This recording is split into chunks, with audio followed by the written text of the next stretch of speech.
Bam. Welcome to Perspective Shift. How we doing today, Frank? Good, Mike. How you doing, man? Great, brother. Great to see you. Excited for today's episode. Who are we diving into? We are diving into Don Miguel Ruiz. I love it. The Four Agreements. It's one of the first books. Actually, years ago, someone gave it to me, and I can't remember who gave it to me. But it was somebody that I wasn't really close to. It was just I think I was at a conference or something, and they gave me the book. And you know what I loved about the book? Huh. It was short. Always a good thing. Yeah, like people judge a book by its cover. I judge it by its length. At the end of the day, though, these concepts, what we're talking about on this show, it is very straightforward. It does not need a lot of fluff. No, it does not. It gets straight to the point. So let's show. I'm sure people at home have seen this cover, the Four Agreements here. This book was released in 1997, right? Yeah, it was 97. And then it spent 7 or 8 years on the bestsellers chart for New York Times, so that was cool. So it made a big impact. Oprah had Don on her show. We've got a clip of that today as well. But he's had a big presence in the New Thought community, if you will. Oh, absolutely. And we'll go over the Four Agreements and stuff too.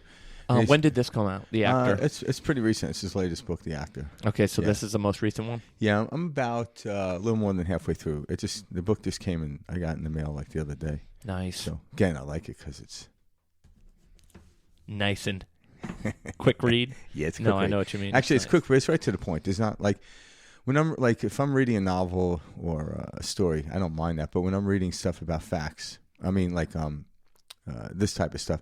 I like it to get right to the point, clear and concise. I like it that way. It's my personal view on it, but I appreciate that he gets right to the point with these books. And you were telling me that this new one, The Actor, he wrote it with one of his sons? No, not that one. Oh, okay. That's right. That's the fifth agreement. Yeah, the fifth agreement he wrote with his son. So there's the four agreements, then there's the fifth agreement, and then his newest one. Yeah, he's written several books. See, that's awesome. So, yeah. And I've read most of them, but this Actor one, I like it. It's a really cool book. But, nice. And also the fourth agreement. So I have like a handful of books. Mm-hmm. I think there's like 3 or 4 of them. Yeah, I'm going to say 4 because I usually give them mine. I was kidding. Keep in line. But it's Power of Now. Yeah. What do you call it? Breaking the Habit of Being Yourself? No. The 4 books. Never Guarded. Never Guarded book. The Power of Awareness. Yeah, Power of Awareness. So Power of Now, Power of Awareness, and the Four Agreements. These are the books I give out to people when, like, my son's birthday's coming up. He's going to turn 20. Mm-hmm. So when it's funny, I'm going to give him this book. Hell yeah. I don't have to worry about him knowing it because he doesn't listen to my show. He'll still be a surprise. He's too cool for our show. And he might look at the book. I'm like, dude, it's small. You can read it. You can just look at the first page and start reading it. But I think it's a really great handbook for life, these Four Agreements, because they, when you start to read it, it makes sense because it's already built into us. It's like we already know this. And it is. Don Miguel Ruiz is just reminding us what we already came here to know. And that's the beauty about these books. It's just a reminder that, holy cow, it's almost like I had written this book or I had read it before reading it type of thing. And that's what I like about this stuff. That's where you know it's universally sound. No, great point. Yeah. These Four Agreements are, when you hear them, each of you at home, truth resonates with us. When we hear something and we know it's true, we can feel it. And that's the exact type of feeling you get when you hear these 4 agreements that Frank and I are going to go over with you guys today. And even the 5th one we'll go over too. Yeah, absolutely. Yeah. We'll kind of put them all together for you. Yeah, so you want to start with the agreements? Yeah, I was going to say, let's dive in. Well, first off, let's give a little information on him. Well, but let's also give a shout out to Mr. Adam Aspla, our listener at home. He's the one who actually reached out. We did a spotlight on Adam. Yeah, that's right. A week or 2 ago. And thanks, Adam. He reached out and he said, hey, will you guys do an episode on Don in the Four Agreements? So thank you, Adam, for this suggestion. We appreciate that. Yeah. You also threw out another person that we have not gone over yet, and that was a great suggestion too. You'll see that coming in weeks ahead. Yeah. All right. Also, too, I want to give a little shout out to. I just got an email last night. Yeah. From a Rick Wood from Connecticut, and I guess he's just saw listening to our show according to the email 3 weeks ago. Yep. And one of the things he asked about towards the end, he's like, you often talk about these principles So what are the principles? And question mark, and and so last night I was thinking about it, like, okay, what principles? Because there's a multitude of principles I live by, and then it dawned on me, I'm like, we're literally doing a podcast on Don Miguel Ruiz on the 4 agreements, which are these universal principles. So I'm going to obviously send Rick an email out, but he'll probably. Obviously, I'll send the email before this is aired. But the 4 agreements, hey, if you need a principle to guiding life, this is a great way to go. Yeah, so it's a synchronicity in it. Like, because I was trying to rack my brain. Okay, what principles do I want to give this guy? And I'm like, dude, we're doing the 4 agreements. I was going to say, let's stick to what we're talking about today, because at the end of the day, these 4 principles that we're going to go, or 5, are ways to live your life and experience a reality that you choose, and that one that you would like to be a part of. Yeah. That's the exciting part about this. It's learning how to take your power back. It's learning that, like, oh wow, we've been taught and told a lot of different things our whole lives, and we have bought into these things. And we live our life by this, like, mysterious set of teachings that are bred into us from an early age. Yeah, and we know when they're not true, because we get agitated about them. So something that agitates you, there's no truth to it. It might be somebody else's truth perhaps, but there's no empirical truth to it. So the empirical truth will be laid out in these 4 agreements and the 5 agreements and the discussion we talk about. But what we choose to believe in, a lot of times somebody else gave us that belief. Some of it works in the direction in which we want to go, some doesn't.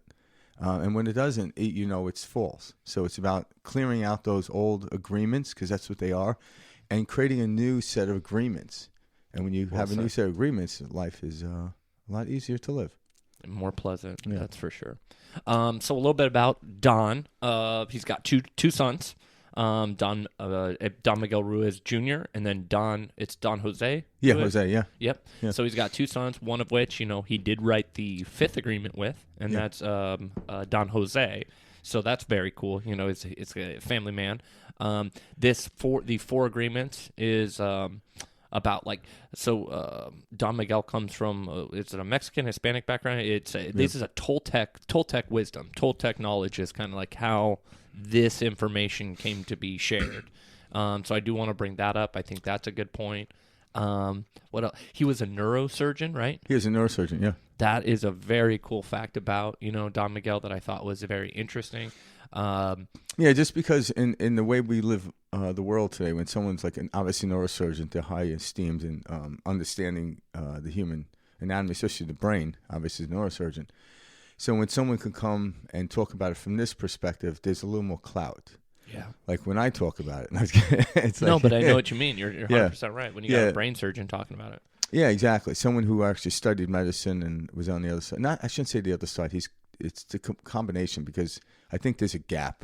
There's a quote by Planck? Max Planck that said, science advances one funeral at a time. I thought that was funny. Hell yeah. But it's truth. We need these old ideas to die off in order for this new information to come in. We need to let them go. Mm-hmm. Not kill them, but let them go, because each idea is just a stepping stone forth, and we're getting very close to where science is marrying these concepts and ideas. And so that's the cool thing about it. But not every scientist has to die. They can just transform, I guess, if they want to. Yeah. And he was one of them. Yeah. Yeah. I forgot who said this or what, but ultimately the quote, or that I'm trying to gather in my head, but I can't. It's not coming to me.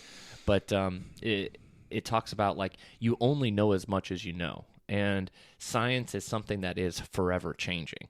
And so scientists can't sit here and say, this is a science, this is it, when things constantly are progressing. We're learning new things. I always think back to that story about, I've shared this, I believe, on the podcast before, but the gentleman that invented the plane, they had scientists telling them it was physically impossible to get, that heavy of an engine into the air, and maintain velocity or whatever. They said it was scientifically impossible. Well, then 4 years later, 5 years later, that science changed. Yeah, The right science now, went, it went from this can't be done to this can be done. The 4-minute mile, Frank brings that up often. Scientifically, I've never ran the 4-minute mile. I've driven it. I've driven it in my car. But at the end of the day, scientists were telling us, oh, your heart will explode, if you run faster, or we physically can't run a 4-minute mile. We were told that, and then what happened? Somebody breaks it. 10 more break it, now it's been broken how many times, whatever the new record is. So to think that science is something that is 100% absolute and not changing is simply not true. Like growing up, I was taught Pluto was a planet. Today, Pluto is not a planet, so our science is always evolving. It might be a planet tomorrow. Yeah, who knows, the way science is going. It's just that's how we label stuff. But science does come up with the understanding of correlations, because even science now in the quantum science is actually proving what we're talking about has validity to it. So science isn't to be thrown out the window either. It's just that science only knows correlations, not causations. But those correlations come deeper to make our lives easier to live, and then they start to back up these ideas. So as science expands, so does our mind, so does the concept of who we are. Yeah. And then we start letting go, all of a sudden we start to realize, wow, we are more powerful than we were led on to be, And there's a reason behind that, If we all at home know our true power, know how powerful we all are, that eliminates the need for, a lot of different things, like part of this collective dream that we're all sharing, working these 9 to 5 hours, the work week, all these ideas start to kind of fall apart. And so be conscious of that. Be aware that, there's more out there than just what's been shared with us. That these concepts have opened my eyes to a whole world that is out there that I never knew existed.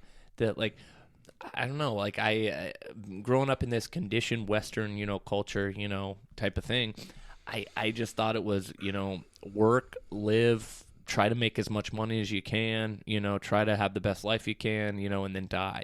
And that's not the case. There is this whole world outside of us, and inside of us that we can access that is more real than this physical reality and collective dream that we share. Yeah, and what it is it's kind of like putting the horse in front of the cart. I've used this so much times, probably people tired of hearing me saying it. But when you actually start getting these concepts, you're still going to go to work. You're still going to make money. You're still going to do all that thing. But it's actually enjoyable, just like the kid wanted to go to the playground. But if you actually told the kid they had to go to the playground at least once an hour, an hour once a day, in order to maintain their neurons in their brain so they can do better on the test, by week 2, they would stop going to the playground. Yep. So it's not a matter of having to, it's a matter of enjoyment. So all of a sudden when your job becomes enjoyable, because you're going to do something. Yep. We're not encouraging people to sit on the couch and just close their eyes and dream all day. Mm-hmm. We're energy. You got to get out and experience the world. Yeah, so it's about learning to love your job, actually looking at it differently. I'm like, wow, and you want to be there, and wherever you are, there you go. So all of a sudden, it doesn't matter what I'm doing. I remember having this conversation with somebody, and they making a comment how people don't want to work; they want more personal time. I'm like, oh, that's one way of looking at it. But wherever I am, it's my personal time. If I'm with a client, if I'm at the gym, if I'm sitting on the couch, I cannot leave my person. Now, what's the persona? And we get into this, especially the actor explains that. How am I acting? I'm choosing that, because who I truly am is just the observer of the persona. And then so it's always my personal time. Yeah. It's never any other time. When I'm away, like say in Hawaii or in Europe somewhere, it's my time. When I'm at, working with clients, it's my time as well. So it's not about what will I do, it's how will I feel in the midst of my doing. Because people are trying to I would travel the world or this. I'm like, yeah, it's great. I'm not saying don't do that. But if you don't learn this other thing, other principles, understanding how it's not about what you do, it's how you feel. All of a sudden, you start traveling the world, you get you'll get bored of that and sick and tired of that as well. Exactly. Yeah. I like that you bring that up too, because often we can think when these concepts start to click for us and we start to learn them, I need to quit my job, I need to do that. No. Yeah. Everything, like right now, exactly where you are in this moment is right where you should be. 100%. Yeah. There is no, this should be different, this ought to be different, none of that. Right now, whatever you're doing, whatever your job is, wherever you're at in life, you're supposed to be there. And it's not until we begin to accept that and we actually begin to love that things change.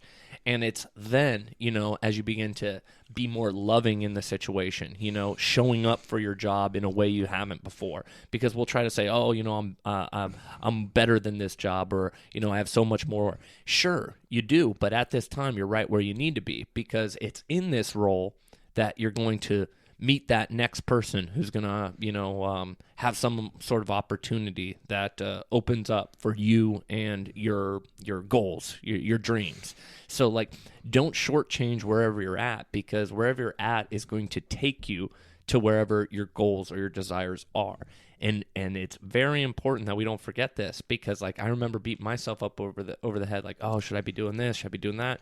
And I didn't. And then I sat back and I realized, no, I'm exactly where I need to be. I need to let go. I need to start being more present, being in this situation, being more loving, stop assuming things should be different. And then I watched as different opportunities would open, and I meet this person and they would introduce me to that person. And everything was so synchronistic. So remember that, be very, very present, because in this moment, you're exactly where you should be. Yeah. And that's going to lead us to start talking about the first. Should we jump into the 4 principles? Well, let's talk about each one. Okay. So the first one is be impeccable with your word. Yes. And to break this down, it's how you speak to yourself is the generated feeling you're going to get back. So if you talk to yourself saying, I'm no good, none of this, you're going to start to experience that. And the word impeccable means to not sin, to get right. So if you don't want to sinning is something you do against yourself. So the word you use should be uplifting, moving in a direction of what you prefer to be the character. So be impeccable with your word is the first agreement. And it might be one of the most important. How we talk to ourselves, how we talk to others will actually create the world around us. Mm-hmm. So be careful about that. And that's the feeling. How do I feel when I say something to myself? Because whatever I'm saying outside of the word, outside, I'm saying to myself, even if my mouth is not moving, I'm talking in my head. And this includes our, the judgment that we put on others.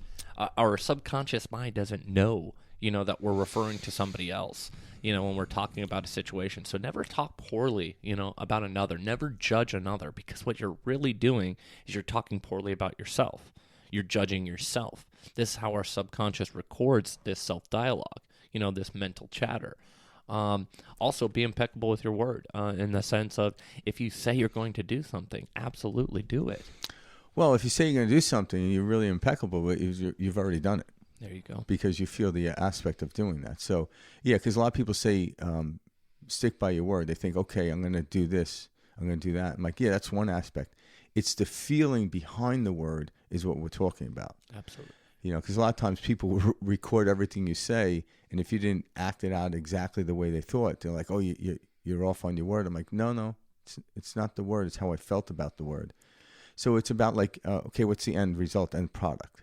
Yeah. All right. So that's why a lot of times too, when you go with your word, you might want to keep it to yourself. And let's mention what the definition of sinning is, because a lot of us have different ideas. We think sin is, we grew up in a culture, where sin is just something bad you've done.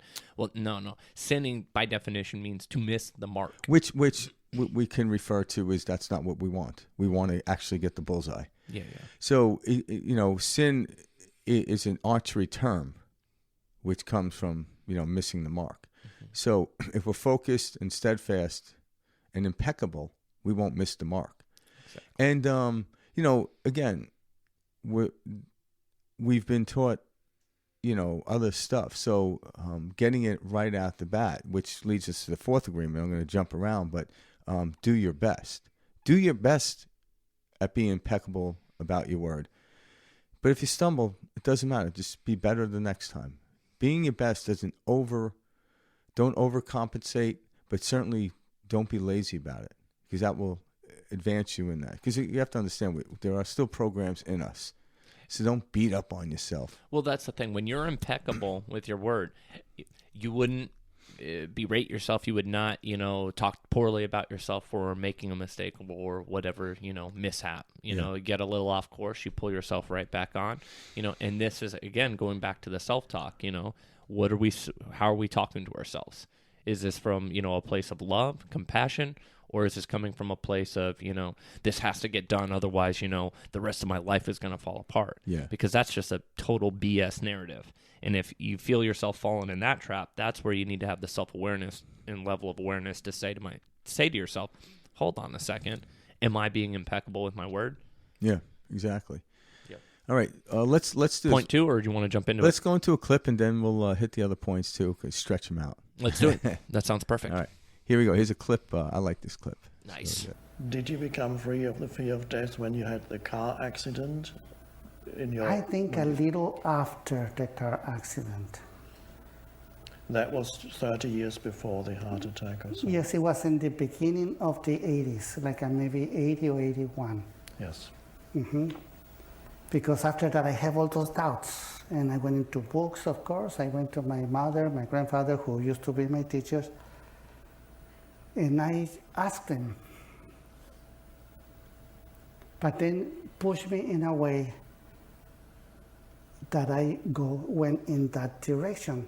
Then it was so clear for me that everything comes from desire.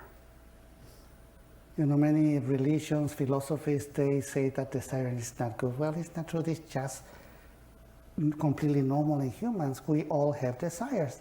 The problem is what we're going to do with desire. We can go in two directions with desire. One going to obsession, and the other going to passion. If we go into obsession, that will take us into self-destruction. And this is so easy to see that in this beautiful humanity, the majority go into obsession.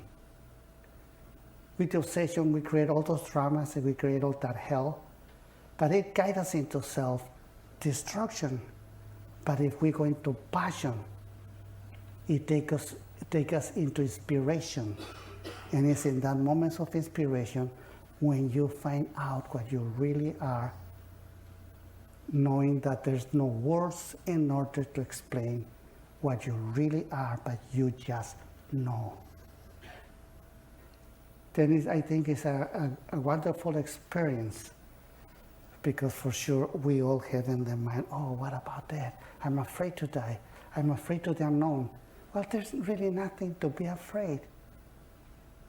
The part of you that is afraid to the unknown or to death is your knowledge.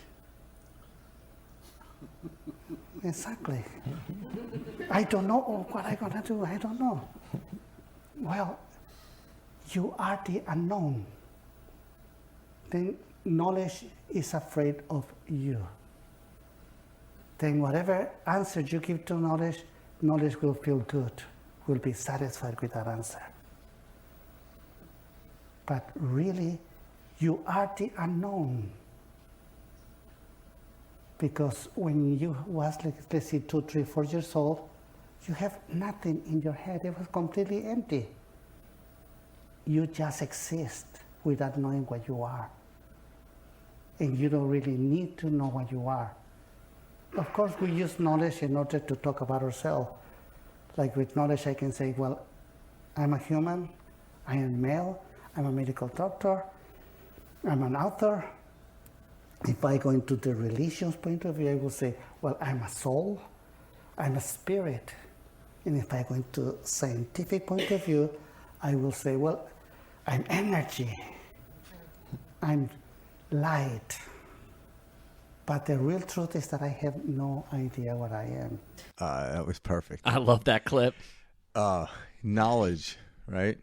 Well, it's so cool watching him interact with Eckhart there. Yeah, exactly. You know, it's just cool. I love stuff like that. You know, seeing two souls, you know, on a stage share, you know, these concepts is beautiful. It is.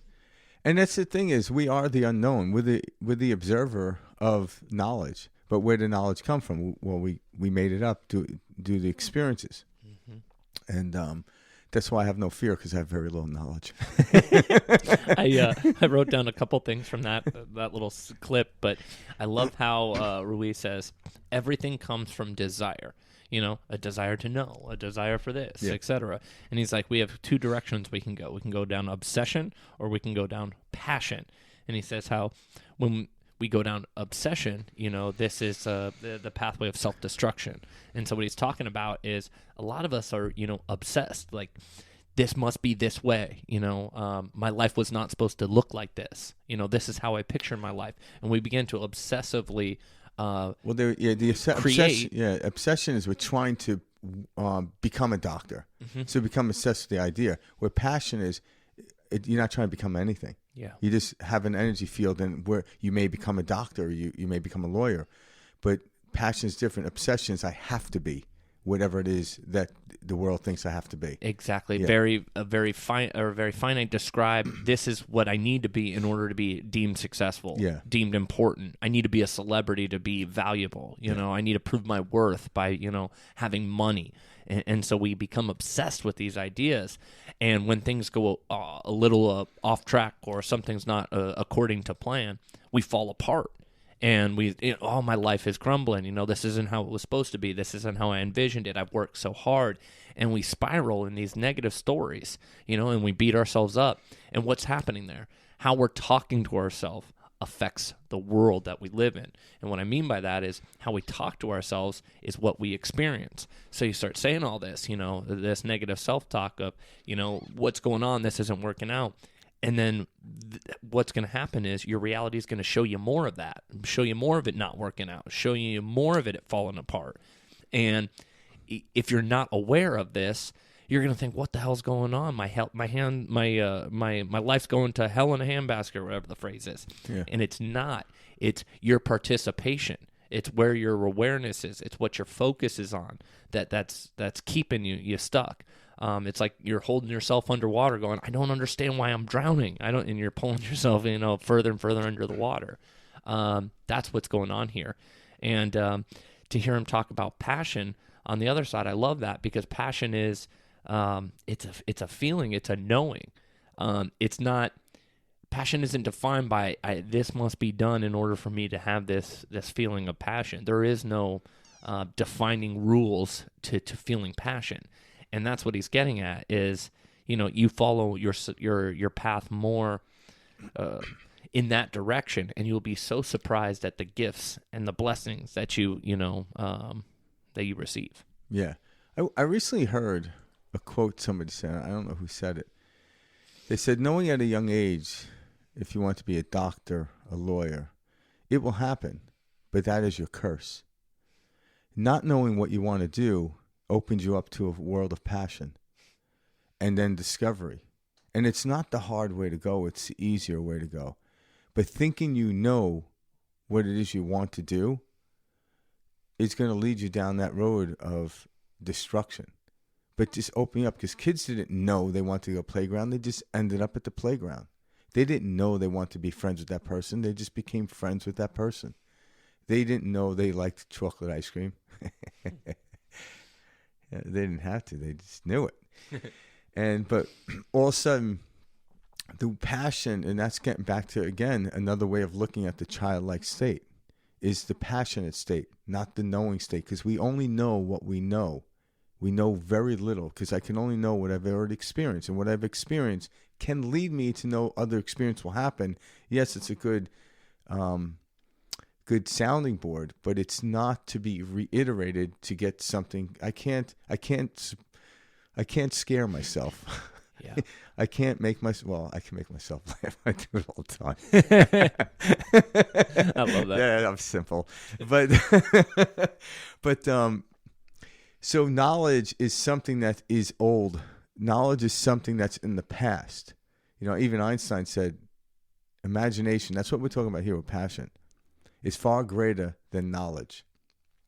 Because without imagination, there is absolutely no knowledge to have, because we had to imagine something and then we put it to some paper and wrote it, and then it became knowledge. Well, and what is knowledge? Knowledge is simply a snapshot of an experience that we had. And we say, okay, this is what knowledge is. And we're all thirsting for this knowledge, right? But it's capturing an experience. So we're saying we want knowledge, but what are we after? Are we after the experience, or are we after the knowing? And that's what he's talking about, like with death, you know. And I don't think we have a clip, but I remember when I was just listening to Don this whole week, one of the clips he talks about was about death. You know, there's only one thing that, you know, is for sure and truth and absolute in this life, and that's that we'll all die. You know, and I thought that was powerful. I'm going to bring it back, because I've talked about this many times. We've actually died many times before. Yep. And this is not like, think about this. Do you remember when you were 10? No. Well, I mean, Well, yes. I'm just saying a moment in time when you were 10. If your mom called up and said, "Here's a picture of you when you're 10. Here it is." I would right? You look remember at it, okay, I recognize it. Well, that body's no longer here. Mm-hmm. So something already died in our life many times over, and you get to the point, and I've used this analogy before, but it's a literal thing. But there's a witnesser in me that witnessed that experience that happened when I was 10, when I was 20, when I was 30, and what happened yesterday. That will never die. It will just transform. So the physical being who I am, which is energy never dies. It just transforms into something else. So yes, my corporeal body will turn back into dust and carbon and everything else back into the earth. But the thing in me that's witnessing all this, that has no knowledge of nothing, it's the unknown, that is who we really are. That awareness. Yeah, the awareness. The persona is something we need to walk around. Like we need the body to walk around, because without the body there's no walking, right? And then we need the persona to act out in the world. But when you actually understand how to direct the persona and what the body's used for, you then treat it properly. You give it, impeccable word. All right.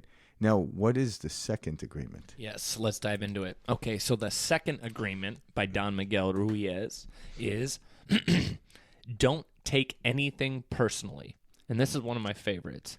But it's because I spent my life taking everything personal. Well, that's it. That's exactly how I felt. I felt like my whole life I was going through life, saying, of course this would happen to me, or this never happens to anybody else. If somebody said something to you, you got upset. Oh, you believe it. Absolutely. Yeah. I would absolutely believe it. I'd be scolded by my parents. Whatever. I would feel that.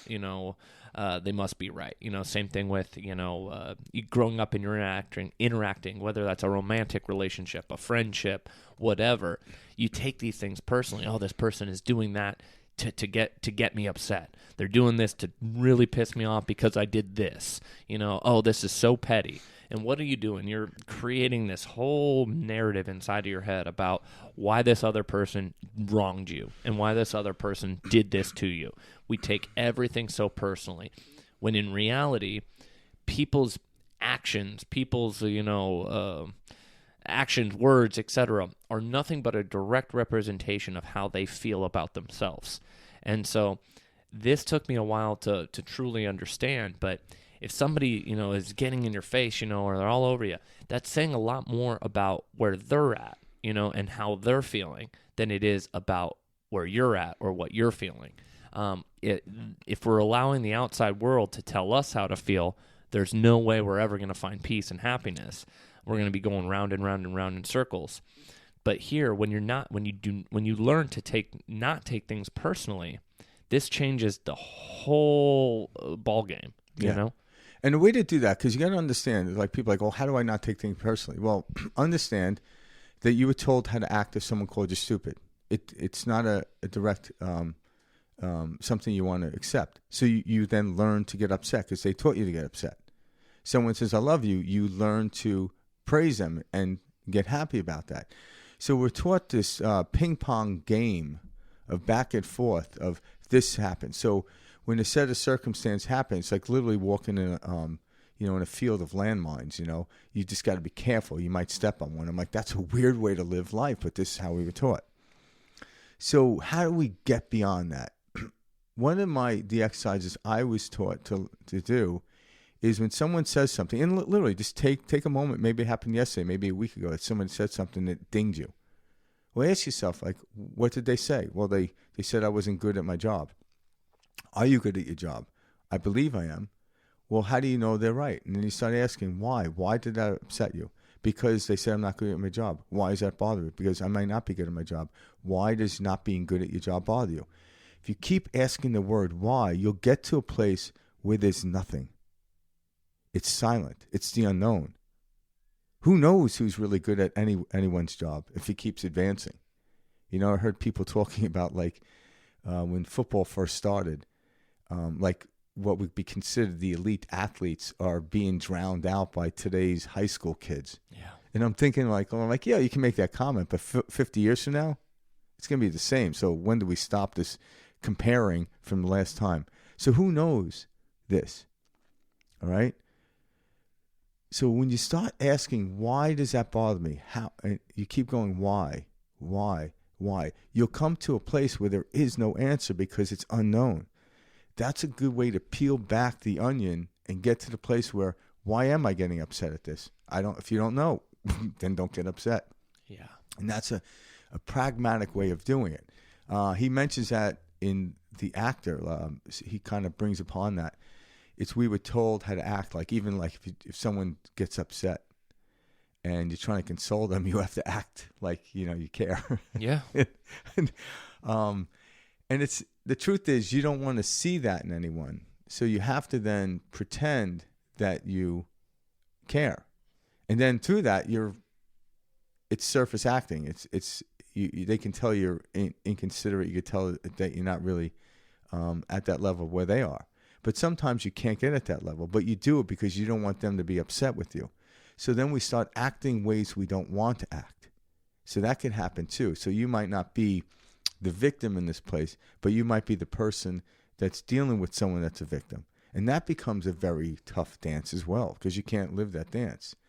You know, especially in the day and age we are right now, where everyone's getting offended by everything. Like that second agreement, wow, I would tell people to really dive into that. Well, if you stop taking things personally, we can actually get on with living a brilliant life. Yeah. But everyone's taking everything personal, you know. That was the most impactful one for me by far. Yeah. Is when I learned that technique and that concept, it changed everything, because you're no longer playing by the rules in your head. You know, it's no longer, okay, you're not walking on eggshells anymore, you know. Oh, I got to do this, otherwise this person's going to get upset. And it's like, no, I just need to be authentic. I need to be loving. Yeah. I need to be true. And then that will just resonate. If somebody interprets it in their own way, that's on them. And that's not I'm not saying that's a good thing. I don't want people to misinterpret things, but it's not, you can't run your life hoping that no one misinterprets what you're saying and all this. You will never find happiness that way. You're going to always be playing catch up. Yeah, or drinking Jack Daniels. Yeah. One thing that was funny they brought up with just like the actor and playing the role is, so my aunt died last week. You know, she transitioned, changed energy, whatever you want to call it. But in America, or, you know, at least how I've experienced Western culture, we were taught that you need to be like, immensely sad, you know, and there can't be any moments of joy in death, and that it's, you know, it's painful. And did she leave you a lot of money? No. Oh, I was going to say, okay, not at all. Happy, you know? Not at all. I should. I'm happy. No, I know what you mean. I'm happy that she's found, you know, that next that she's made that transition in life, and I know that she's with me. I know that she's looking over me. I can feel it, you know. And when you get really quiet, you know, you can speak to these relationships, you know, in life. You always have a direct line of communication. It won't be in physical and by word, but I mean, you can do it by feeling. So the reason I bring that up is I felt myself when I was like interacting with certain family members, trying to like act as if I was, you know, sad. And it was hard for me because the reason I was doing this was I didn't want them to think like I was callous or cold, you know. But I know that she's okay. I know that she's great. You know, I can feel this, and I can have this communication with her, you know, from this side. And so I just like to kind of bring that up, that yeah, it can be counter intuitive to the ways we've been taught to live, but it feels so much better, and it resonates as truth when you begin to live this way. Somebody may perceive this in a certain way, but I can't live my life by the way somebody might perceive something. And there's a way to do it without imparting on somebody else's beliefs. So if you go to a funeral, you could be a complete peace, and somebody else is just sobbing. You don't have to step on their toes. That is their experience. Let them have their experience. Our job isn't to like get them to say, why are you sad? Mm-hmm. And you could sit there in a very nonchalant way, and guess what? They would never know. They would know if you weren't sad or not sad, But going to someone like, come on, why are you crying about? She's in a better place. That's not what my we're saying. place. Yeah, that's not our place anyway, because each individual person has their own journey to discover what it is we're talking about at whatever rate a level they're supposed to be at. But I am saying I don't need to be sobbing. I don't need to say my life's falling apart. Why did you do this? I don't, because in my heart, I know she's great. I know she's happy. In fact, I know she'd want me to be sitting here smiling. She'd want me to be sharing this story right now on this podcast. Yeah, I know this in my heart, and it resonates. And so, I don't have to put on this act that like this is so painful, this is sad. But at that same time, I don't need to impose my beliefs on others and say, "Hey, look, this is all just a big dream." And relax a little bit, because that's not my journey. And I'm stepping over. I would then be, taking it personally, if you will. Yeah. Saying, why doesn't this person see this as I see it? That's taking it personally. Why don't they see it that this should be celebrated, that they've made this transition, that they're very much so still with us. That would be me taking it personally if I was trying to shake everybody else into this is how it's supposed to be. This is how you should see it. That's not our goal. Yeah, and also too, if you look at like from an actor standpoint, all right. So when someone dies, you say, "Oh, they're still with us." Well, what's still with us? The idea of them. But think about like when the movie Forrest Gump was over. Well, Forrest Gump's gone, but the soul, say Tom Hanks, is still here. So it's not the Forrest Gump character that's still around. It's the soul that carried out and acted out and seen. That's who we are. So your aunt is just a soul that is this infinite ability of possibility, but the character she played and how many years she's on the planet, that character ceases to exist anymore. It's done. The role ended, but that who she truly was the unknown, experiencing her as the aunt of Mike Kitlas. Yeah. So it's not like, okay, I'm going to go search for her. I'm like, no, she's just a concept in your head. It doesn't really. It's like the concept. Like I can mention the word Forrest Gump and think about. My God, I could see the whole movie, all 4 decades in my head. But it's just a concept that was given to me, and everyone will have a different way of looking at it. But that's not really it. It's very limiting to think that would be all. That's it. It's a small segment. It's just a persona that we came here to enact. Even like hearing you say that, like. The idea that, blah, blah, blah, my aunt, and the role she played for me, that is such a small part of what that soul really was. Yeah. The aunt of Mike Kitlas, that's a mask she wore. When she saw me, oh, hey, honey, I'm your aunt, blah, blah, blah. That's not, in essence, who my aunt was. Yeah. My aunt was, that 10-year-old before. My aunt was that 20-year-old, that 21-year-old, that 30-year-old. Where are all those bodies? Which aunt am I celebrating? Yeah. Am I celebrating the 15-year-old aunt? Am I celebrating the 21? Yeah, usually. And, like, again, Forrest Gump is not Tom Hanks. Tom Hanks is not Forrest Gump. It was just the role he played. And I'm just using that as an analogy. Hopefully you guys like Tom Hanks. So for this, should we go into the next clip, or should we do a third agreement? Let's go into the next clip. Because how many we have? We have 2, 3 today. Yeah, 3. So perfect. Then we could finish up the other ones. All right. Here we go. Don't make assumptions. Whoa, boy. We make all sorts of assumptions because we don't have the courage to ask questions. We make the assumption that everybody sees life the way we do. Oh my goodness, how many times have I been in conversations with people and I say, That's your point of view. You're assuming that everybody thinks like you. Yes. That's one of the biggest ones, isn't it? Yes, and that really comes from knowledge. Yes. When we was born, we have no knowledge. Then society captured our attention, and it teaches the language we speak, the religion that we follow, etc., etc. Then once that we have knowledge, something extraordinary happened when we are maybe 5, 6, 7 years old. And what happened is that knowledge starts speaking in our head with a voice that no one can hear but us. And that voice of knowledge is really made by assumptions. It's assuming almost everything. Then when I say don't make assumptions, it's just a way to try to control the best we can all those thoughts. If we go deeper, like we said a little before, if we find a place in between thoughts, that inner silence, then we will see that we really can control also thoughts, and we can create that silence inside of us. I love that.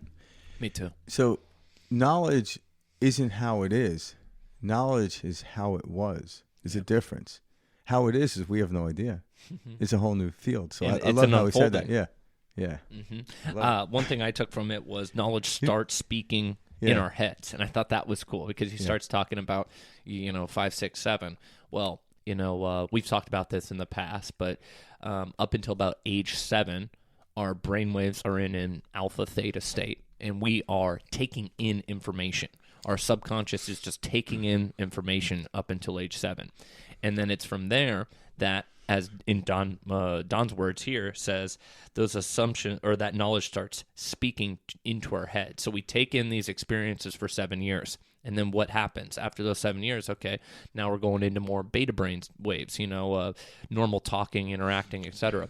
And so now we've got this voice in our heads that is essentially a talk back of what we experience from age 1 to 7. Yeah. You're not good enough. This is, you got to do this. You must be like this, etc. We have all. You must be polite, manners. All some are good. I'm not saying that everything's bad, but this is where we learn, all the conditioning that we experience, growing up. Yeah. I love how Don, too, in his book, in the 4 Agreements, he talks about it. He calls it domestication.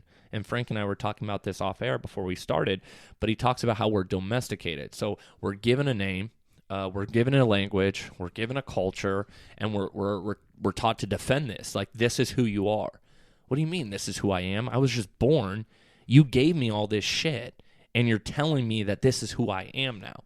And then we go about our lives defending this. And we say, no, I'm this person. I'm a male. I was born in Mesa, Arizona. I was born into this culture, at this time. This is who I am. No, that's a series of information, knowledge, a series of assumptions, a series of, programming that you have carried with you since birth. And we need to be really honest about this with ourselves, because what we're calling ourselves, what we're calling our identity, is a series of ideas that we have bought into and we defend and we identify with. And we say, this is who I am. We're not any of those. You can just, in this moment, you can change who you are, simply by what you identify with. You are a new person every time your heart beats. And we have to know this, because it's what we're identifying as is what's holding us into a role, holding us into a character. And what he's calling here knowledge, he also says assumptions is a way that that we need to get out of from controlling our thoughts. We need to get away from assumptions. So we've been told our whole lives, different stories from our parents. And then we move forward in life and we assume like, my parents would be so upset if I did this, or, this is not how I'm supposed to do this. I was taught differently than this. Whatever. It's you're making an assumption about all these different circumstances before they even happen. And so what you're doing is you're mentally affecting the outcome of these by the assumption that you have on the situation before it even happens, before you move into the unknown. Yeah, but that's so. You look at talking about the everything from the theta to the alpha waves and moving into beta waves. So a lot of times neuroscientists will look at it. Well, this is what happens from birth to 7 years old, and then we start moving to beta waves. But why is that? Well, look at what we do in our society. Actually, kids start rebelling way before 7 years old. That's why they call them the terrible twos. But by the time you're in 7 years old, 5, 6, 7, you're in school. And pretty much every Friday, you're learning information Monday through Thursday, and Friday you're given a test on the information as if it's truly empirically fact. So when you write that information down and you get, say you get 100 on it, my God, okay, now you're really jamming it into your subconscious, because who the hell doesn't want this to be fact? I got 100 on the test. And everybo's celebrating me around me. Yeah. And if I don't get it right, I get punished. So then I got to really beat it into me and do that stuff. So that's what happens is we start coming out of that. But it has nothing to do with age. It has to do with where we are in our culture. Because I can easily slip into the theta wave and get out of the beta, and I'm 55. Mm-hmm. So it has nothing to do with it, because now I know, like, I'll read a book for the experience, not for the knowledge anymore. Yeah. I'll do something. I'll go to the gym for the experience, not because I think it's going to make me healthy or make me better or stronger. I'm like, that's not why I do it anymore. Mm-hmm. I do it for the experience. And going into the unknown and what we call discomfort and everything else, I get a kick out of. And out of that, I have a story. But when I tell the story, it's not fact. It's half truth, because it flees the second I tell it. And then when I say it again, I have to embellish it a little bit. I have to find a new audience. People out there are like, yeah, we're used to you, Frank, already. But that's really it is. So we're just kind of I love that. In this field of entertainment, but being impeccable with our word, not taking things personal. All of a sudden, when I'm getting those two down, I'm like, okay, life starts to be easier. I don't need to enforce my belief onto somebody else. That's just ridiculous, because I wouldn't want someone to do it to me. It was done to me when I was younger, and because it was done to me younger, I realized it doesn't work. I also realized my parents and my teachers, that were done to them, so I have no animosity towards them whatsoever. I actually have funny stories because of that. Well, so I love that you say that, because that is so the truth. Yeah. At first, I was kind of like, when I began understanding and learning these concepts and stuff, you go through this weird, like, oh my gosh, like, you want to point these out to your parents, to your family, to your friends, like, but then you realize, like, oh, no, I'm playing against myself here. And there's, I don't know how to. Have you ever done that? Like, just hold your parents to account, like you blame them from some shit? Well, no, I used to. I mean, absolutely. I think everybody's done that in their life. How did your parents respond to you? Oh, are you talking about? Because I remember one time, it was the funniest thing that ever happened to me. I was like 16 years old. Okay. And I see it clearly. I'm in the living room of my house. And my dad said something to me, and I kind of snapped at him. And I started blaming him for the way I was. And he looked at me, he goes, go blame your grandfather. He just threw the hot potato back at me. Go blame your grandfather. I can totally see your dad saying that. That is awesome. Because he was like completely dismissed it. I was like, here, get the hell out of here. But ain't that the truth? Yeah. I guess like the biggest takeaway that I have from like hearing something like that is we have to remember that like right now we're living in a society where it's the blind leading the blind. And I talk to people about this all the time. It's not their intention, it's how they were taught. And so going back hundreds of years, etc., that they were taught, okay, this is what life is. This is what you do, this is what needs to be accomplished. You make money, you do this, you create a family, you create a home, blah, blah, blah, blah, blah. And so they're shared this. So we now have generations, that are teaching us, this is the way to live. Like I remember growing up, my parents, telling me about how to, work life, what to expect. And then I got into that workforce, and it was nothing like what my parents had said it was. It was, in fact, very different, And I watched myself being like, oh, my God, my parents were so wrong. They didn't tell me about any of this. Like, this is not how the workforce that they described to me. And I was like, whoa. That was the workforce they experienced.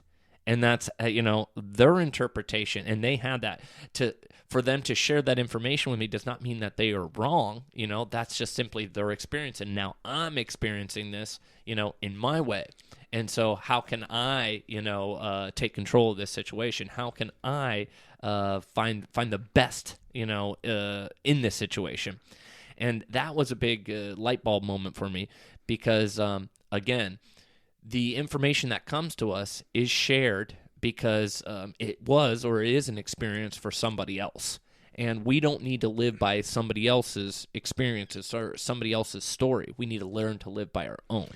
And if we start living life just for the experience but not for the knowledge, life will be great. But you're thinking you're collecting knowledge throughout life. I got to do this because I need this knowledge. I'm like, that's absurd. We were taught that in school. We were domesticated, as Don would say. Go to school for the experience.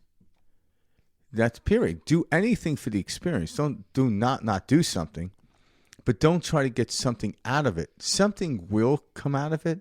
It's called the experience, and you have a story.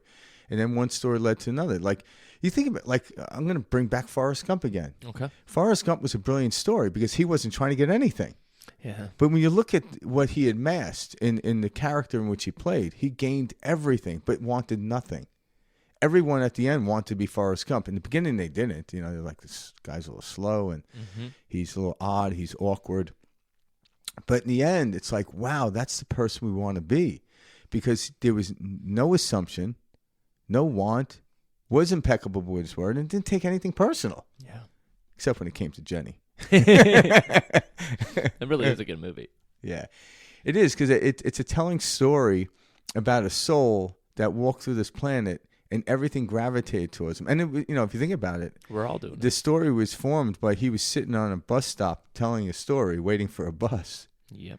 And it was just an experience. That was it. That's what this life is. I remember there was Just a an scene in there with experience. Captain Dan. They were like, I think the storm just hit. They were on obviously it was after the war and stuff, and they were on the shrimping boat, and the storm came, and Dan was screaming Sergeant Dan was screaming at the sky and at God and everything else. Next thing you know, everything's settled down. You're looking at all the disaster due to the hurricane, and he sees Captain Dan just like sitting there, like hanging off the mast or whatever, and just I don't remember the scene, but he's just at complete peace. And he looked at Forrest. He goes, "Have you found Jesus?" And Forrest was like, "I didn't know we were looking for him." He was never looking for anything. This is how we want to live our life from this moment on. Stop looking for something and just be immersed into the experience in which you're in and act as best you can within that field. Stop trying to get something. It doesn't work. And it doesn't exist. We're trying to get somewhere, and we're always trying to get something, and there is nowhere to get to. There is nothing to achieve. No, we live on a round planet, for love of God. Energy is round. We keep going in a circle. We keep thinking like, I gotta get. There's nowhere to be. Think about that. Like, you ever go in a revolving door when you were a kid? Yeah, oh yeah. Or you weren't trying to get anywhere. You were having a fun experience. Yep. But if you're trying to go through a revolving door, trying to get somewhere, I'm like, you're not going to get anywhere. It goes around. It goes around and around and around. Yeah.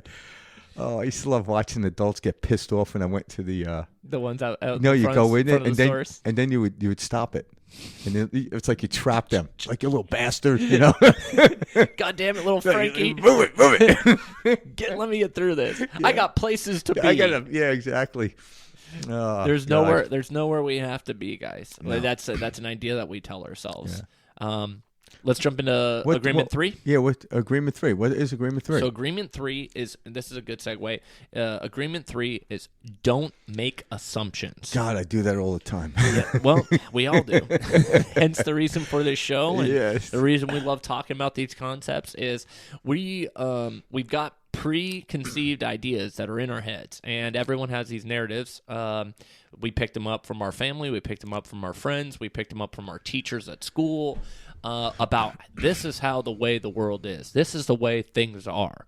And so we go into different situations assuming that this is the way it's got to be or it's going to be. And if you do this, you're going to assume someone's going to be happy or someone's going to be sad or whatever. Yep. So all of a sudden, we're always grinding because of the assumption. My aunt died, therefore I must be upset. If I'm not upset, then I'm showing my family that I don't care or that she didn't mean a lot to me. All that is total BS assumptions. Again, guys, we do a lot of things because we don't want people to feel a certain way, or we think people will feel a certain way. Yeah, we're not living our lives very genuine. Yeah. Authentic. You can only assume if you think you know, and you don't know, so therefore you can't assume. So your assumption is a knowing in a place where you don't know. That's why it doesn't work, by the way. Physics will teach you that. I only know what happened, not what's going to happen. And I can only assume about what's going to happen because I'm not assuming about the past. That's how it was. So if I'm heading into the past, into the future, assuming, I can't because I have no idea what's going to happen. I can anticipate through the assumption and be let down every freaking time. Yeah. Even if it happens close to what I thought it happened, I'm still not going to get glorious out of it. But if I let it go, it's going to be like, wow, all the time. Yeah. So assumption is something that physics cannot even describe can be possible. Hey, I think one of the smartest people, Socrates, right, came to a final understanding that I know nothing. So therefore, no assumption can be made of what's about to happen.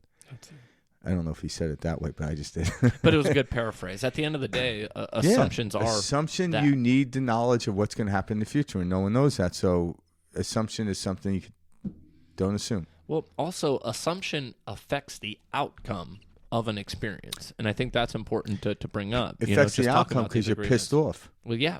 Yeah. Whatever you assume, you're already saying this is how it's going to be. Yeah. And so why would you be surprised that it's any other way when you walk into that? And this is where applied faith, you've heard Frank and I talk about this, works both ways. You can assume a situation is going to work out and that it's going to, be a situation that you learn from, grow from, and love and cherish.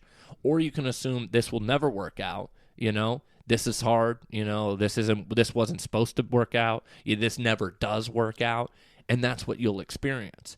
So the perception, the perspective that you take on to these assumptions is very important.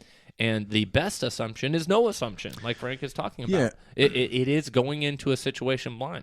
What's the story of the man with the horse? The horse gets away, his son breaks his leg, and they keep coming back. And he's like, good or bad? Yeah. Yes, it's the farmer with the horse. I love that.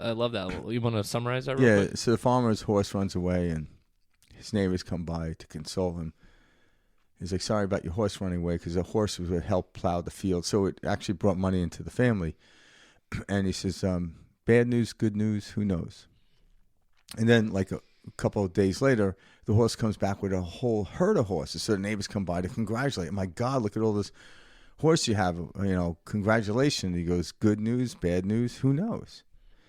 And then all of a sudden, one of his 16-year-old son gets on top of the horse and starts riding, falls off, breaks his arm.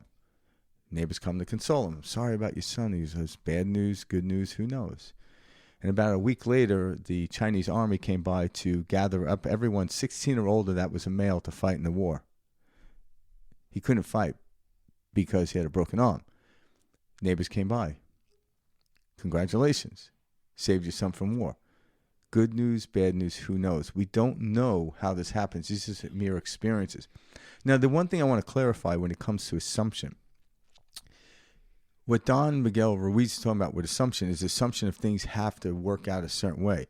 We can assume a feeling regardless of the circumstance, situation, outcomes. That's the power we have, is to assume the feeling of what it is. So I can assume a great feeling and head into today, even if something that people wouldn't regard as, how can you feel good? Because I assume the feeling. Whatever happens, happens. But if I assume the actions, the outcomes, that's when I falter. That's when that's when I'm pissed off. So what you're saying is not to assume the details, No. the feeling. And that is important, absolutely. Yeah. So assume that, because if I don't know enough, I have to stay passionate. If I'm stay passionate, no matter what happens, I'm excited for this story. And all of a sudden, it's like, yeah, this happened to me. I can tell you it happened to me. And like, well, how can you laugh at that? And I'm like, well, I can cry about it too. I can choose whatever. Someone could write Shakespeare. I could take Shakespeare, any of his plays, and turn it into a drama, which a lot of them were meant to be written in that way, or I could turn it into a satire, or comedy. I could turn it to anything, depending on who the director is. I can change the assumption of the feel of how I want to do it. I can do that, and I could add it in. So people are like, oh, yeah. So I can assume my feeling, but not the outcome. I'm not going to change that. Yeah. So because then we're waiting on specific details, specific situations. To finally say I arrived. And this has to happen this way in order for me to feel good. And that's never the place we want to be, guys. We want to feel good. And from there, we want to be amazed, ecstatic about how the circumstances and details came to be. Yeah. I think that's very important. Yeah, because we want the surprise. Yeah. We want, you go to a movie because you hadn't seen it. You're going for the experience. Yeah, you might have an indication of what the theme it's going to be. Yes, you get to choose that, but you don't know the full onset of the story. You certainly don't know the outcome, but you want that. But everyone seems to want the knowledge for the outcome so they can get on with their life. I'm like, stop it. Your life is a movie. You don't want to know that. You want to come about it. And then, how am I acting in that? How am I going to respond to the world? Well, that is, within the 4 agreements. When you actually get down to it, because we're going to get to the 4th agreement. Yeah. What is the 4th agreement? The 4th agreement is always do your best. All right. So, and this is a good 4th agreement. So when you do your best with the first 3, they only gets better, and it gives you. So when I say okay, do your best with the word, the impeccable word. So if you fall off the wagon, so to speak, well, I'm doing my best based on where I am. Don't knock yourself. Don't try to be perfect, because I don't know what the hell an impeccable, perfect word is, right? And then, how can I do my best and not taking things personal? How can I do my best and not assuming? When you take the 4th and apply it to all 3, all of a sudden you start to have new nuances of experience in life. All of a sudden you start to let things go. Because I don't know what perfection is of the word. I don't know what perfection is of the assumption. I don't know what perfection is of not taking things personal. But I notice that when certain situations that may have happened in the past, I reacted a certain way. I'm like, I'm no longer reacting. Now I'm kind of like, I'm sitting back like, that's weird, because I'm doing my best. And then some days, some things, do get under my skin. I'm like, well, I'm doing my best. I remember Karen saying to me, you know what? You're doing the best with what you have. Thanks, Garrett. And I try not to take that personal. It's like you got these little tools, Here's your tool belt, buddy. This is all you got. You're missing a hammer, but you'll get shit done. That's so funny. Doing your best, when you're authentically doing your best, all of these principles, all 4 of these agreements, tie in together really well, because doing your best is doing something without a constant judgment. It's not constantly comparing yourself to, did I achieve enough? Did I do everything that was, asked of me? Am I growing? All of these things are it's just a lot of knowledge and a lot of head chatter, etc. And that age 1 to 7, Don often talks about, your head's empty. You're not really processing and creating these different ideas. You're taking them in, and then you're living by those. And so the key is to get back to that silence, that no thought of just experience and happening, etc. And so when you're doing your best would be to, let go of thought. Your best would be to let go of taking things personally. Not, judging yourself, if you have some negative head chatter or something like that. It's letting go of that, saying, whoa, I'm doing my best. So doing your best is a level of awareness where you're like, hey, look, how I perceive this, how I look at this, really matters and changes the outcomes, and how I'm going to experience this. So I am doing my best, I'm going to let go of this situation. It's learning to, talk to yourself in a very loving, compassionate, and understanding way. We are all doing our best. And when you take a step back and you see that, kind of from above, you can see that, despite what's going on or what circumstances or details that are happening, everybody is actually doing their best. Yeah, they may be stuck in their head chatter. Or they may be stuck in, a repetitive pattern. At that time, they're doing their best, and how can we help them? By being the light, being that beacon, of light. And it's not through telling them what to do or scolding them. No. We do it through action, showing them the way, why is Mike so peaceful? Why is Frank at peace right now?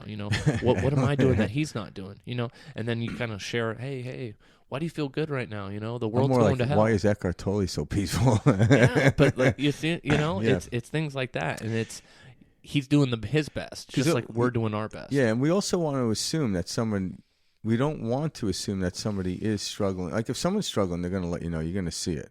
But we don't want to assume that we're doing better off than somebody else too. No, that's the ego. Yeah, so we don't really know. And then when you interact with people, a lot of times I'll do this with my clients. They'll say something, and I'll just like, yeah. They ask me, how do you look at stuff like that? I'm like, look this way. And they're like, oh, okay. And like, yeah, I'm like, yeah, I look at it that way too. So all of a sudden, they were waiting for me to look at it differently, and all of a sudden, yeah, okay, then they don't need to suffer. They never went down that road. Same with me. I'm like, okay, I'm always, and that's. But if you ask me the same question tomorrow, it might be slightly different. But I'm always vetting in the direction that's going to be beneficial to me, looking at what happened rather than, oh shit, I screwed up. Like that was the old me. That was the old Frankie, if you will. Yeah. For a second I might fall back into that. I'm not going to lie, but when I do, I'm like, whoa! I don't blame anybody anymore. I just, whoa, like wow, it was an old paradigm that came up, and I went with it. And I'm like, and I don't like the way it feels. I don't like the way it tastes. I don't like the way it does anything. I'm like, just get rid of it. Okay, but now I know. Yeah. And that's the brilliance of it. Let's jump into this last clip by Don. This is a great clip, and it kind of captures and summarizes everything that we went over today. So let's dive in. Well, there you go. You create your own story, and we live in that story. It's so perfect that we don't notice that we live in the story that we create. In that story, we create multiple secondary characters. Every person that you know, and many others that you don't know, but you know about them. All of them are part of the world, in your world. But the most important part in your creation is a main character. And that main character is you. You create the main character of your story, and the whole story is about you. In my story, the main character is Miguel Ruiz. But it's just a character. It's not even real. It's not true. But my whole story is about Miguel Ruiz. It's how Miguel Ruiz perceives everything. It's about how Miguel Ruiz believes about everything he believes. But it's just his point of view. And that point of view is changing all the time. Just like in your own story. Your point of view is changing all the time. I can see that my world when I was 9 years old, it was completely different than when I was 13 or 17, or when I had my first child, or when I was a surgeon,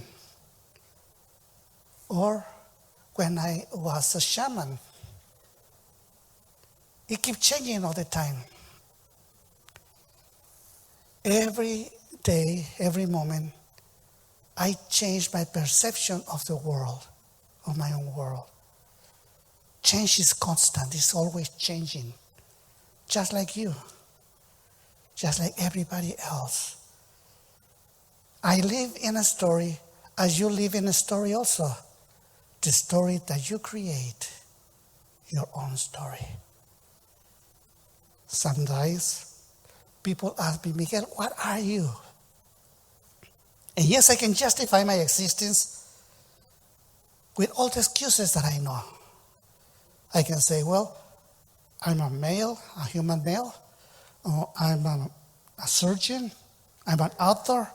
I can describe everything that I believe about the main character of that story, which is Miguel. But what is the truth? The truth is that I have no idea what I am. I don't know. Yes, Miguel is my identity. My parents called me Miguel Angel Ruiz. Well, I agree with them, and this is how I identify myself wherever I go. But is that really what I am? No, I am not. But I'm here, and I am alive, just like you. During my whole life, or for a big part of my life, really, I used to believe that I was Miguel Ruiz. And my point of view was the point of view of my secondary character, without knowing that it's just a creation. How I create that main character? Well, with the opinion of everybody around me since I was a child. Everybody told me what I am, and I agree with everybody. There were so many people telling me who Miguel is. And it was a big effort, even if I don't remember, to try to please everybody around me. To try to please my parents, my brothers, my sisters, my friends, my teachers, everybody around me. Everybody told me what I am. And I try to please everybody. And I have the expectation to be what they told me that I am. But what is the reality? Well, I cannot please anybody.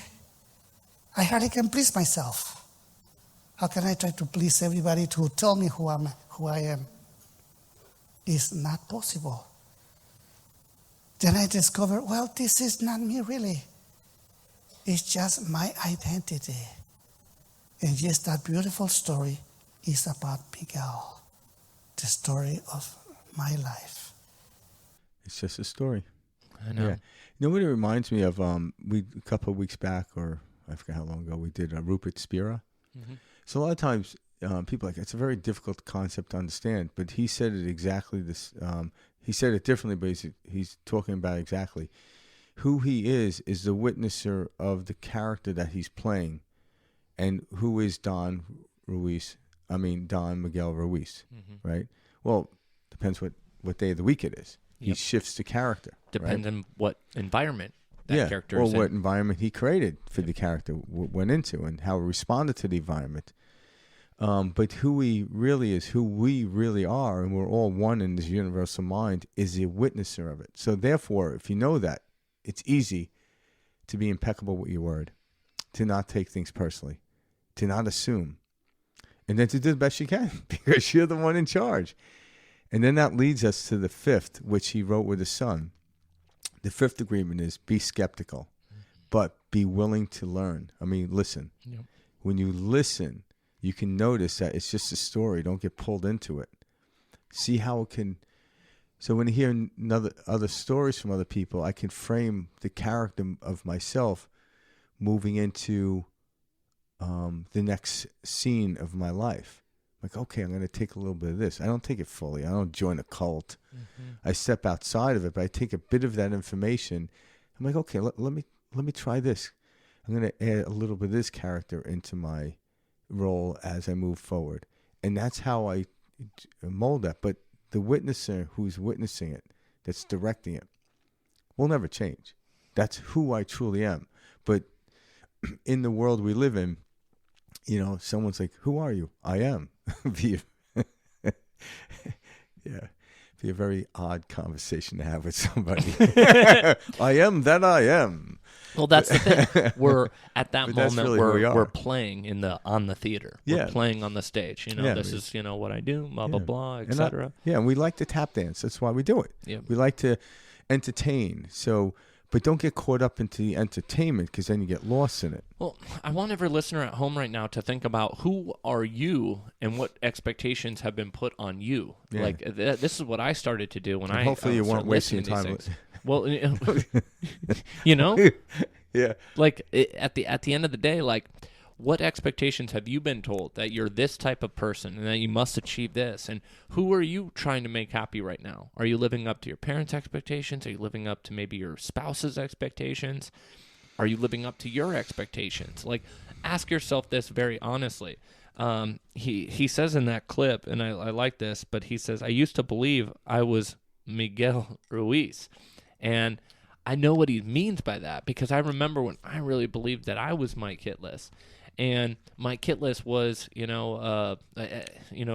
before, this part of my life, I was a musician. And I remember after stopping touring, stopping, playing music full time, I felt like this part of my identity was completely lost. And I was lost. I didn't know who I was since I stopped touring and began working in the quote unquote business world, the real world, etc. I was so lost. And I was at this place in my life where I was like, I'm no longer that Mike Kitlas. I'm no longer who I thought I was. And I needed to lose that. Because it was in losing that I found out I'm none of that. I'm not just that. I'm not just this. I'm in fact, I'm anything that I want to be. And that's what I think is so powerful, and something that, Don didn't necessarily say in this clip, but I know he means, like, we are whatever we say we are. And so remember that. Like, and again, this is going back to the impeccable word, Whatever you say you are, whatever you expect, you expect. And so you're setting the stage, you're setting the situation up, if you will. So stop feeling that you must live up to these ideas that, your parents gave you, or that your friends gave you, or that, Fox News or CNN News gave to you. Because these ideas, they're somebody else's ideas, and they're being projected onto you. You don't have to live up to anything but your own ideas, and you actually get to create those own ideas, and there's nothing wrong with that. And that's what we're here to share with you, is there's nothing wrong with creating your own ideas. No, but when we start looking at life from the inspirational part, to be inspired, what is inspired? To be in spirit, what is in spirit? To be in energy. Mm-hmm. All of a sudden, what inspires you, not what you have to do to get to a place where you feel you'd be happy. So start looking at it that way. So whatever word you can use to inspire, be impeccable with that word. Yeah. And don't take, obviously, you're not inspired to be judged or take things personal. So inspiration is at the leading edge of everything. Passion's at the leading edge of everything. That's the creation of everything, to be in spirit. Everything that was once imagined. The imagination is the spirit. Now be careful what you imagine, because even your imagination, even though you're not talking in words, but he talked about this, I think I may have read it in the book. I forgot. I've read so much stuff on him, but I don't know where it was told. But it's like, if you speak English, your thoughts are in English.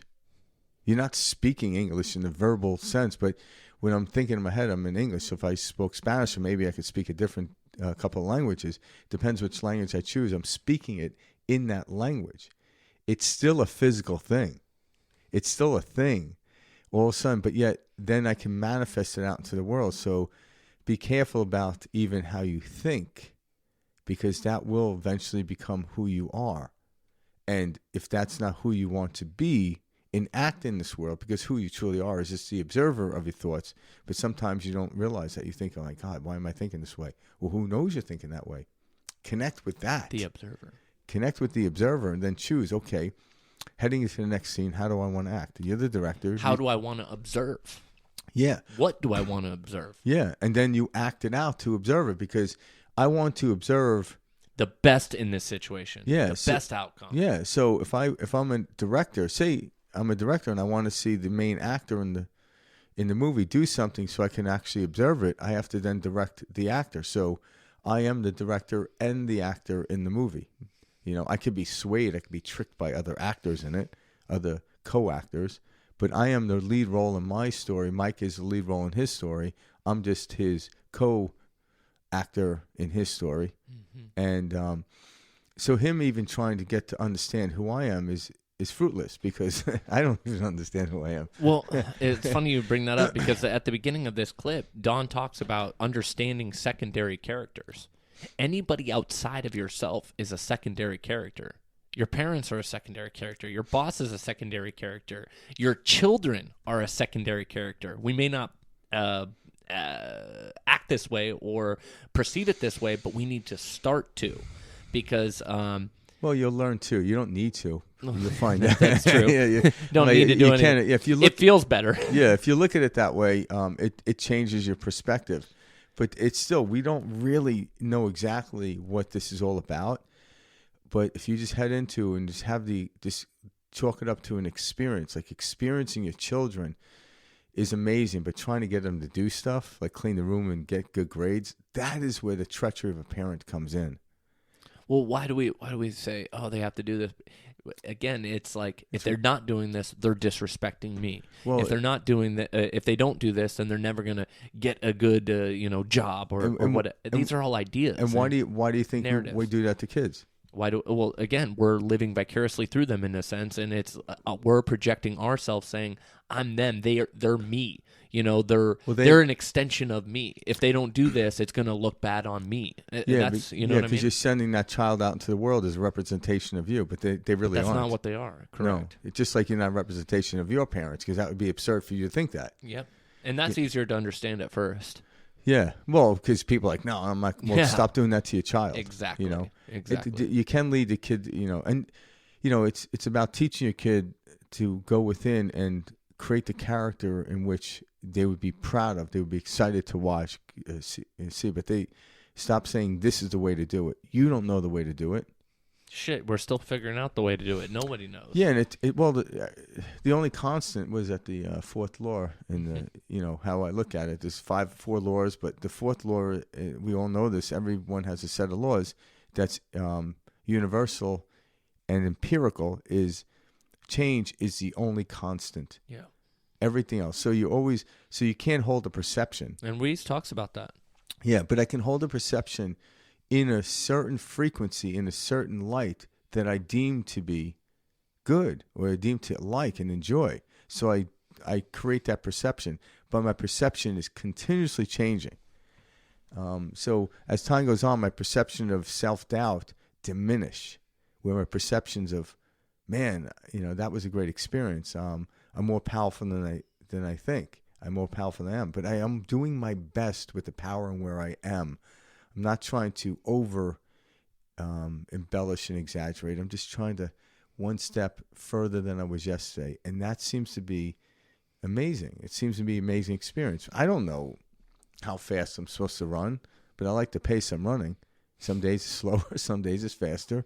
But I love the pace now. And I don't have anyone saying, run faster. I'm like, oh, shit, run slow. I'm like, run slower. Okay.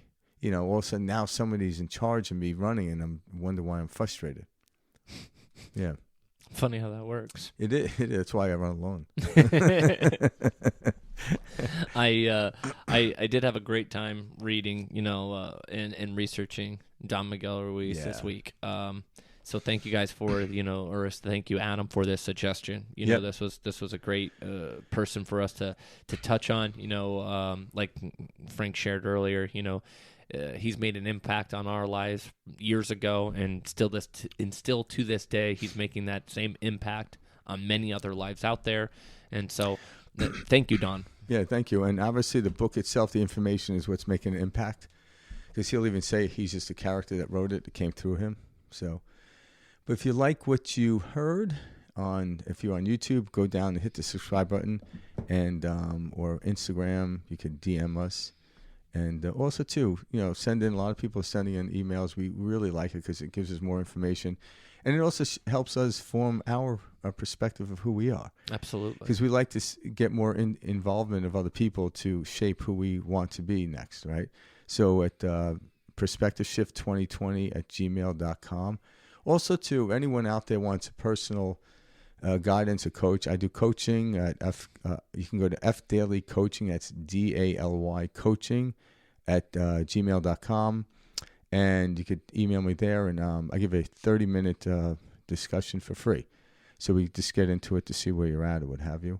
I could either do it on Zoom, on the phone, or if you're local, I could do it in person as well. Which is always nice. Yeah.